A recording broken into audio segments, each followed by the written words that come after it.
Crom, we have to do something. What do you propose we do? I don't know. I see you're awake now. Hey there. There are better places to take a nap than on the ground, you know. Give me your hand. I've been playing a lot of Fire Emblem Three Houses recently, and it got me thinking about the game that basically saved the entire franchise. This may sound like I'm exaggerating, but no, the Fire Emblem series was on its last legs, and the next game was to be their last try at the series before Nintendo pulled the plug. I love the Fire Emblem games, but there was a time when the series wasn't considered one of Nintendo's biggest franchises. Their next game had to do well. The people at Intelligent Systems needed it to do well. There was a lot of talk about where to take the series next. Some said they should go in a more futuristic direction, focusing on either modern times or with future technologies. At the end of the day, they decided it was best to get back to the basics. Intelligent Systems took everything they learned over the years from what worked and expanded upon them. The result was Fire Emblem Awakening. At the time of its release, the 3DS wasn't doing so well, the main reason being the lack of games available on the system. That would change when Fire Emblem Awakening released in April of 2012. It released to universal praise from fans and critics alike. They loved the game. The 3DS would go on to become one of the best-selling handheld consoles of all time. But what made Fire Emblem Awakening so different from the other games? What changed between games? And what about this game drew fans to the franchise when the other games could not? Let's start with the fact that it had a character creator. Character creators themselves never saved a game before, but it was the idea behind it. The idea that they needed to put as much into this game as possible, to have mass appeal. There were plenty of gamers who played games just to insert themselves into the story. And this was a good start to that. You could go in, make your own avatar, or Robin as they would be named. You could choose a gender, some basic body designs, and a hairstyle with an assortment of colors.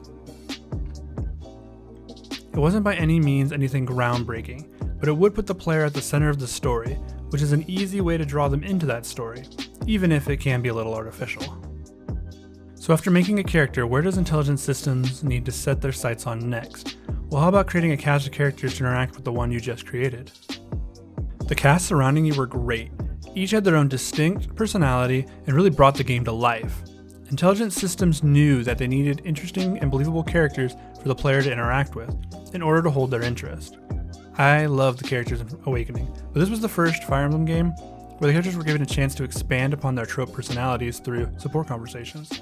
Something else that worked well for the characters was the idea to make the characters more anime. They made a lot of cute girls and a lot of cute guys with anime tropes sprinkled throughout. It worked for the game though, as it made the characters more likable. An example of this would be Sumiya, a girl who was very cute and very clumsy, which is a massive anime stereotype, but they counterbalanced the trope with something every great character needs, a goal. She also strived to be a great Pegasus Knight and loved reading. She was also basically the main love interest for Crom, the main character in the game. Crom himself isn't super interesting, other than being the focal point of the story. He's probably the most uninteresting character in the cast, but even so, he was incredibly likable. He led the game well and kept the story on track. A lot of the characters in this game had a similar vibe to them.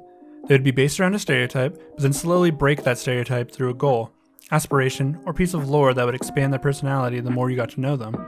A good example would be Gaius. He's a thief who works only for coin, but literally the only reason he joins you in the first place is because he wants the treats that are in Crom's bag.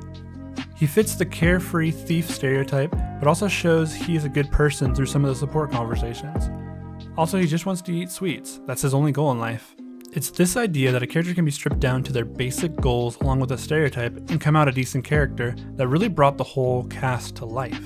I could talk about the characters in this game forever, but I think I'll loop back around to that later. For now, I want to talk about one of my favorite mechanics in the game, the support system. The support system has been in previous games, but in Awakening it is heavily expanded upon. The supports are built up when characters fight alongside each other in battle, or when they are paired together. The supports go from C to A, depending on who is building their support, and some can go all the way up to S. In-game, your allies that have support ranks will provide extra support and stats if next to one another during battle or when paired up. The system in battle was pretty easy to exploit, as units that could reach the S rank would be married to one another and provide massive stat bonuses that made it impossible for enemies to hit or damage you.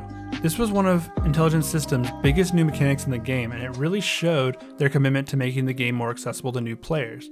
It worked, making the battles far easier as long as you paired up your units. The battle system was fine, but the real reason I loved the support system was the support conversations. Your units would talk to one another about varying topics. Some were amusing and fun to watch, while others expanded on certain characters' lore. Some were even a little sad, but most were just a good time. Some of the ones that stick out to me are the ones involving Lanku, the swordsman that's afraid of women. You actually find out how he developed his fear through a conversation with Churche. Gaius and Maribel have a good conversation as well that really expands on both of their pasts. Of all the characters though, Robin has some of the most basic conversations. Since he was supposed to be more or less a blank slate, they couldn't go all out with his support conversations. The support conversations weren't just a fun side piece that you got to explore. They were so very important to how the game operated. Two characters talking about issues or ideas made them feel like more than the stereotypes they were based off of. They became more than just characters. The S ranks, as mentioned before, would lead to marriage between two units. This was mostly done for characters who you liked to use together, but there was a more interesting reason for the system. This is a little bit of a spoiler for parts of the game, but if two units got married to one another, they would have a child unit, who could join you in battle. This meant that the already large number of characters can double, with the children pulling stats and abilities from their two parent units. The idea was that you could make units that were stronger than their parents simply by pairing the right two together with the appropriate abilities as well. You could get class-specific abilities on characters who can't learn from that class. It was an interesting idea that paid off in two ways. For those people who like to min-max everything, they could make the perfect units. Then for those who just want to enjoy a good story, they have the option of pairing characters whose support conversations made them the perfect match, story-wise. Out of the child characters, the most important would have to be Lucina. Lucina is the daughter of Crom and really the person who sets the whole story in motion.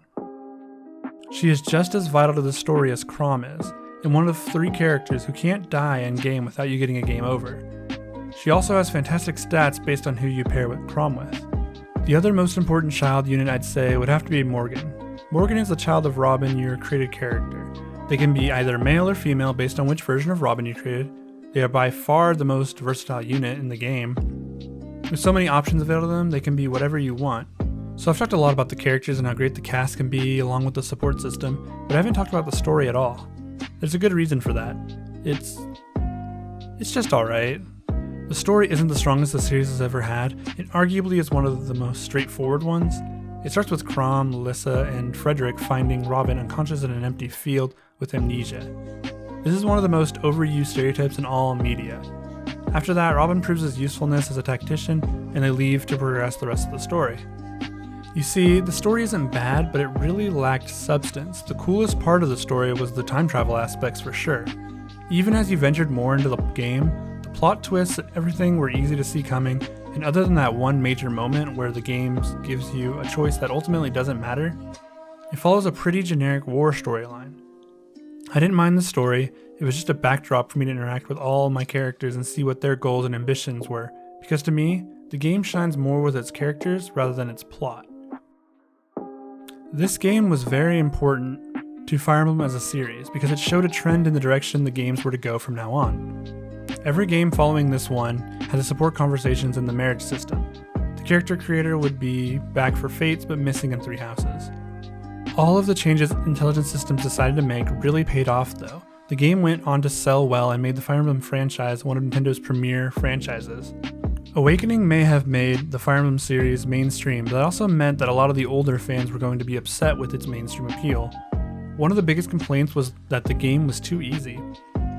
While I agree it's one of the easier Fire Emblem games, that was more so to pull in a new audience who might not be used to this kind of gameplay, and they needed the games to have mass appeal. Another major complaint was the addition of a casual mode. You see, in Fire Emblem games, if a unit dies in battle, then they die forever, which is a huge aspect of the original games. You wanted to keep all your units alive, which made it more real feeling. I could argue this point one of two ways really. One is that the option is just that, an option. You can still play classic mode and your characters will die if they do so in battle. And the other argument is that the games needed to appeal to newer fans as well. The more casual crowd, as the name of the option was really for them. Intelligent Systems accomplished their goal and brought in a huge wave of new fans, making the game the most easily accessible in the franchise. kind of dividing the fan base in two, those for fans of the older titles and those who only played Awakening and onwards. Even with the divide in the fan base, the games continue to sell well to this day, and that's all thanks to Fire Emblem Awakening.